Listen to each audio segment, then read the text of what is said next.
Peace is the presence of who we truly are. Peace is not the absence of conflict or the absence of war. I think a lot of times people get confused about what peace really is. And we struggle to create peace because we think that peace has to be the absence of something, and we want to get rid of that thing so that we can be peace. I find it's a whole lot easier when we can acknowledge that peace is truly the presence of our essence, our true being. That's peace. That we have the power as individuals and as a collective to create a world of peace. And that it is a joyous, fun, exciting, exhilarating process. That it's not a duty, it's not a somber ritual, that creating peace is the essence of who we are. And it is a joy to get to be a piece of creating peace. We do it for the higher power. We do it for the presence of love, for the presence of peace, which puts us in a transcendent awareness of this tremendous quality. Everything becomes infused with this quality, and we find ourselves living in an atmosphere of peace.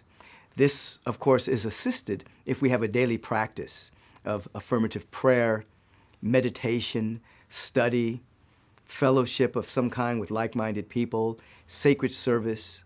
We end up living for something that's bigger than our little self, and we end up living for something that's bigger than one incarnation. We end up living for something that we know we'll never complete. So we're living for the eternal in time.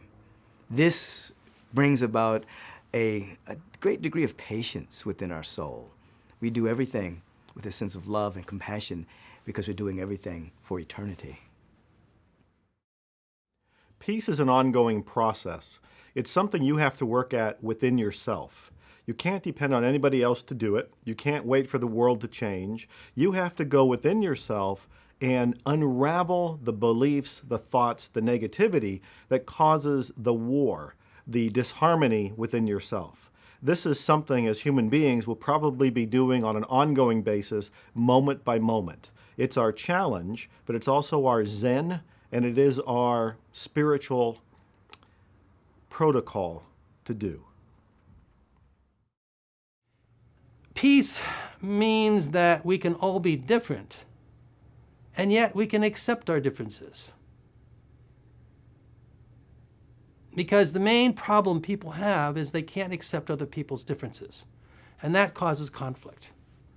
Now, there will be differences, and differences are actually good. So peace to me in that sense means that we feel a connection with someone, but we may not be exactly the same as them. And that connection can take many different shapes and forms.